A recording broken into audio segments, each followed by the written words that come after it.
নমস্কার বন্ধুরা, আজ আমি নিয়ে এসেছি লাল শাকের দুর্দান্ত এক নিরামিষ রেসিপি, যেটা গরম গরম ভাতের সাথে খেতে দারুণ লাগে।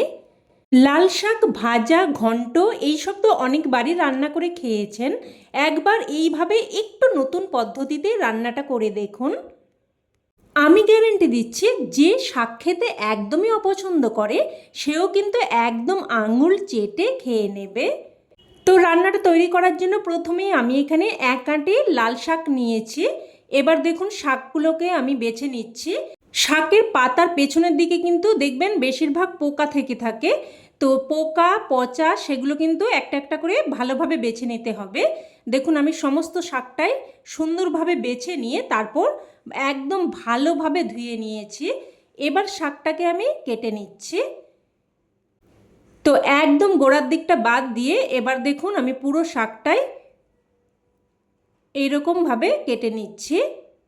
খুব একদম ছোট ছোট করে কাটার প্রয়োজন নেই, মোটামুটি দেখুন এইরকমভাবে কেটে নিতে হবে। আর একদম গোড়ার দিকটা বাদ দিয়ে আমি ডাঁটা পাতা সবটাই কিন্তু নিয়ে নিচ্ছি। তো সমস্ত শাকটাই কেটে নিয়েছি। এবার এগুলোকে কিন্তু আমি আবারও একবার ভালোভাবে ধুয়ে নেব, কারণ শাকের মধ্যে কিন্তু অনেক কাদা বালি মিশে থাকে। তাই কিন্তু একটু বারবার ধুয়ে নিলে কাদা বালি থাকবে না। তো শাকটা এক সাইডে রেখে দিয়ে এবার এখানে আমি দুটো আলু নিয়েছি। আলুগুলোকে দেখুন এইরকম আমি একটু লম্বা ও পাতলা মতো করে কেটে নিচ্ছি। তো দেখুন দুটো আলুই আমি কেটে নিয়েছি। এবার এগুলোকেও এক সাইডে রেখে দিলাম। এবার গ্যাস অন করে কড়াই বসিয়ে এখানে দিয়ে দিলাম প্রায় 2 চামচ মতো সর্ষের তেল। তেল ভালোভাবে গরম করে নিয়ে এবার এখানে দিয়ে দেব কয়েকটা ডালের বড়ি। হাই ফ্লেমে বড়িগুলোকে উল্টে পাল্টে লাল করে ভেজে নেব। বড়িগুলো লাল করে ভেজে নিয়েছি, এবার বড়িগুলো উঠিয়ে নিচ্ছি। উঠিয়ে নিয়ে এবার ওই তেলের মধ্যে দিয়ে দিলাম হাফ চামচ 5 ফোড়ন আর একটা শুকনো লঙ্কাকে দুটুকরো করে দিয়েছি। এবার ফোড়নটাকে নাড়াচাড়া করে কয়েক সেকেন্ড ভেজে নেব। তো ফোড়নটা ভেজে নিয়ে এবার এখানে কেটে ধুয়ে রাখা আলুগুলো দিয়ে দিলাম। আলুগুলো দিয়ে একটু নাড়াচাড়া করে মিশিয়ে নেব। তো নাড়াচাড়া করে মিশিয়ে নিয়ে এবার একটা ঢাকনা দিয়ে আলুগুলোকে প্রায় 2 থেকে 3 মিনিট মতো মিডিয়াম ফ্লেমে ভেজে নেব।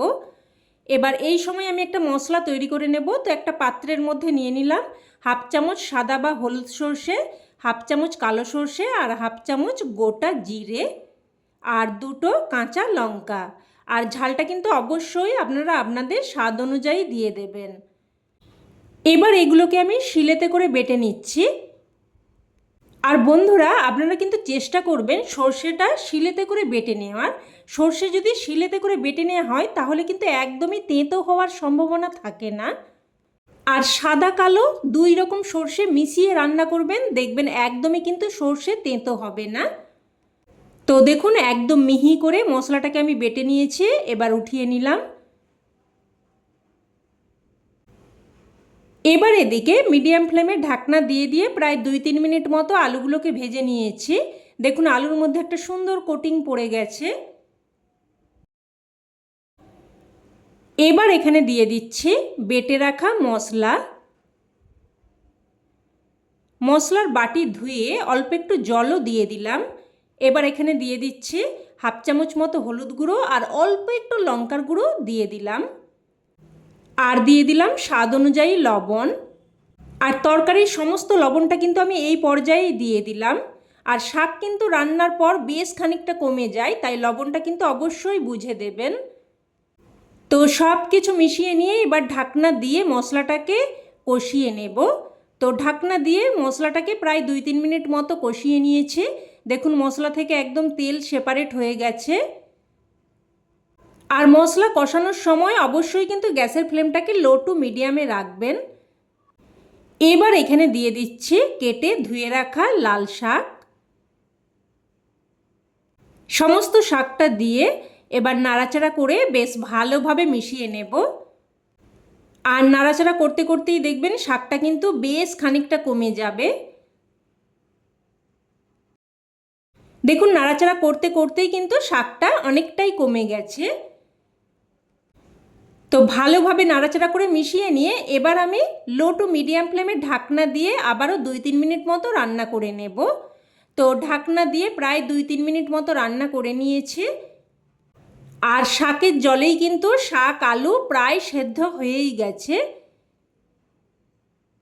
তবে রান্নাটা কিন্তু একদমই শুকনো শুকনো হবে না, বেশ মাখো মাখো হবে। তাই এখানে আমি এই পর্যায়ে হাফ বাটি মতো গরম জল দিয়ে দেব। আর বন্ধুরা, আমার চ্যানেলে আমি কিন্তু এরকম সহজ সাধারণ ঘরোয়া রান্না শেয়ার করে থাকি। তাই চ্যানেলটি এখনও সাবস্ক্রাইব করে না থাকলে অবশ্যই চ্যানেলটি সাবস্ক্রাইব করে নেবেন আর পাশে থাকা বেল বাটনটি অন করে রাখবেন। আর তাতে করে আমার সমস্ত রেসিপির আপডেট সবার আগে আপনার কাছে পৌঁছে যাবে। সব কিছু মিশিয়ে নিয়ে এবার ভেজে রাখা বড়িগুলোও দিয়ে দিয়েছি। এবার ঢাকনা দিয়ে আবারও মিডিয়াম ফ্লেমে প্রায় 3-4 মিনিট মতো রান্না করে নেব। তো ঢাকনা দিয়ে 3-4 মিনিট মতো রান্না করে নিয়েছি। এবার এখানে দিয়ে দিলাম অল্প একটু চিনি, এতে করে স্বাদটা সুন্দরভাবে ব্যালেন্স হবে। তবে আপনারা রান্নাতে যদি একদমই চিনি অপছন্দ করেন সেক্ষেত্রে চিনিটা বাদ দিয়েও রান্নাটা করতে পারেন। এবার এখানে কয়েকটা আলু এইভাবে আমি ভেঙে তরকারির সাথে মিশিয়ে নেব, এতে করে তরকারিটা কিন্তু একদম মাখো মাখো হবে। আর আপনারা চাইলে বড়িটা কিন্তু একদম শেষেও দিতে পারেন, তবে আমি যে বড়িটা নিয়েছি এটা সেদ্ধ হতে একটু সময় লাগে, তাই কিন্তু আমি আগেই দিয়ে দিয়েছি। তো সব কিছু আবারও একটু ভালোভাবে মিশিয়ে নিয়ে এবার এখানে দিয়ে দিচ্ছি চেরা কাঁচা লঙ্কা আর কিছু কুচানো ধনেপাতা। এবার চেরা কাঁচা লঙ্কা আর কুচানো ধনেপাতাটা দিয়ে ভালোভাবে মিশিয়ে নেব।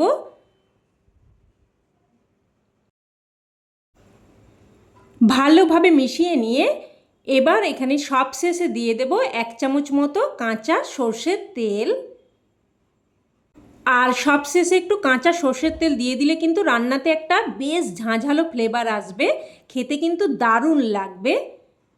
আর আপনাদের কাছে অনুরোধ রইল অবশ্যই কিন্তু এইভাবে এই রান্নাটা একবার হলেও বানিয়ে দেখবেন।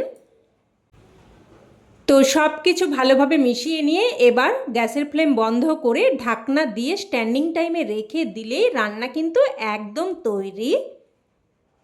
এবার এটা গরমাগরম ভাতের সাথে পরিবেশন করুন, খেতে কিন্তু এক কথায় জাস্ট ফাটাফাটি লাগে। এটা থাকলে আর অন্য কোনো কিছুই লাগবে না, সমস্ত ভাত এটা দিয়েই খাওয়া হয়ে যাবে। তো রেসিপি কেমন লাগলো অবশ্যই কমেন্টে জানাবেন, আর ভালো লেগে থাকলে প্লিজ একটা লাইক দিয়ে দেবেন। আর চাইলে অন্যান্য বন্ধুবান্ধবদের সাথে শেয়ারও করতে পারেন, যাতে করে এই দারুণ রেসিপিটা সকলের কাছে পৌঁছে যায়। তো আজ এই অবধি, আবারও অন্য কোনো নতুন রেসিপিতে দেখা হবে। ততক্ষণে সকলে ভালো থাকবেন, সুস্থ থাকবেন, আর সকলকে অনেক অনেক ধন্যবাদ।